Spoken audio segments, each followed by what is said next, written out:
સમાચારમાં આગળ વાત કરીએ તો અમદાવાદમાં માત્ર 100 રૂપિયા ઓછીના ન આપતા યુવકને મોતને ઘાટ ઉતારવામાં આવ્યો। શાહીબાગમાં રહેતા યોગેશ સોલંકી પાસેથી જિગ્નેશ નામના યુવકે 100 રૂપિયાની માંગણી કરી હતી, જેની ના પાડતા છરીથી યોગેશની હત્યા કરવામાં આવી। સમગ્ર ઘટનાની જાણ થતાં જ પોલીસે આરોપીની ધરપકડ કરી છે। આરોપી અગાઉ પણ અન્ય ગુનામાં ઝડપાઈ ચૂક્યો છે।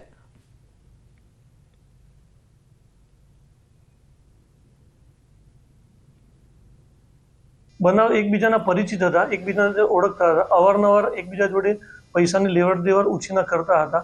તો ઉછીના પૈસા લેવાની બાબતમાં છરી મારવાથી મૃત્યુ થયું હતું।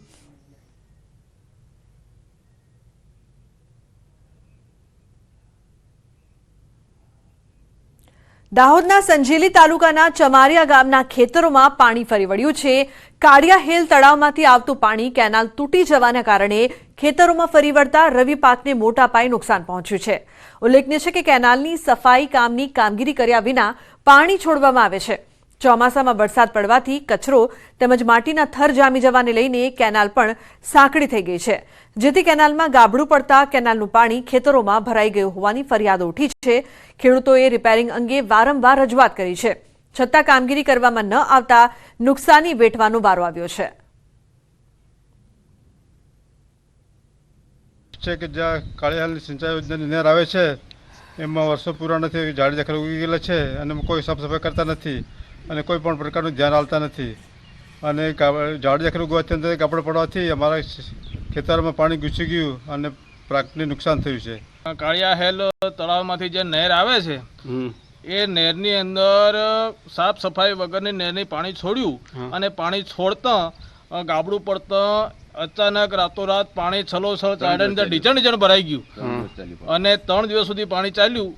હવે એ પાણીનો નિકાલ ખેતરોમાં ભરાઈ રહ્યું અને પાક જે હતો ઘઉંનો એ બધો ખલાસ થઈ ગયો। તો ગુજરાતમાં ખેડૂતો ખેતીમાં નવા ઇનોવેશન કરતા રહે છે, ત્યારે મોંઘા ખાતર, બિયારણ, મજૂરી ખર્ચ, માવજત પાછળ હજારો રૂપિયાનો ખર્ચો કરવા છતાં ખેડૂતોને યોગ્ય ઉત્પાદન મળતું નથી। જો સારું ઉત્પાદન મળે તો પોષણક્ષમ ભાવ નથી હોતા। ત્યારે ગુજરાતમાં સૌપ્રથમ હિંમતનગર તાલુકાના સતનગરના ખેડૂતે વીજળીની ખેતી શરૂ કરી છે। જમીનમાં સોલર પ્લાન્ટ નાખીને ખેડૂત કોઈ જોખમ, કોઈ મજૂરી કે અન્ય કોઈ ખર્ચ વિના માત્ર સ્માર્ટગીરીથી મહિને લાખો રૂપિયાની કમાણી કરી રહ્યા છે।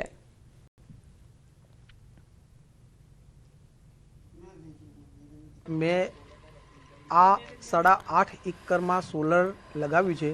પહેલાં અહીંયા ખેતી વરિયાળી, જીરું, શાકભાજી અમુક થોડી કરતા હતા।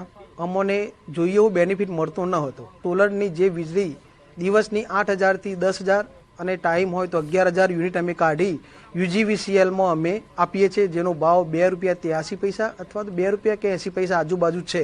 યુનિટ લેવા માટે કે જેવી રીતે કે આપણું ધોવાનું ક્લિનિક, બીજું કે સ્ટ્રિંગ, અહીંયા જે વાયર અમુક થોડા આવે છે, કદાચ માઇનોર ફોલ્ટ થાય તો એને તરત તૈયાર કરવા, એવી અમુક નાની નાની બાબતો ધ્યાન રાખવા જેવી છે।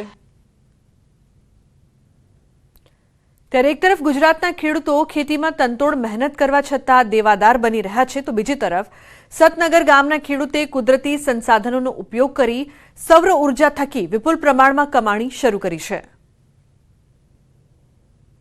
એજન્સી દ્વારા એમની જે જમીન હોય છે ત્યાં જમીનમાં સોલારની પ્લેટોનો પ્લાન્ટ કમિશનિંગ કરવામાં આવતો હોય છે।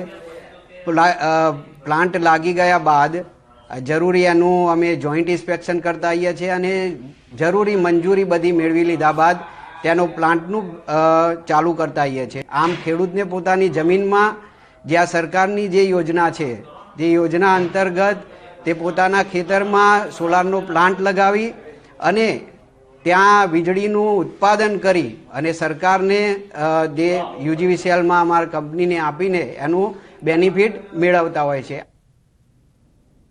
તો પંચમહાલ જિલ્લામાં વેજલપુર કૃષિ વિજ્ઞાન કેન્દ્ર ખાતે ત્રિદિવસીય તાલીમ કાર્યક્રમ યોજવામાં આવ્યો। પાયલોટ પ્રોજેક્ટ અંતર્ગત યોજાયેલા કાર્યક્રમમાં ખેડૂતો, ઇનપુટ ડીલર અને કૃષિ વિકાસ વિસ્તરણ અધિકારીઓ દ્વારા જરૂરી ચર્ચા કરી માર્ગદર્શન આપવામાં આવ્યું।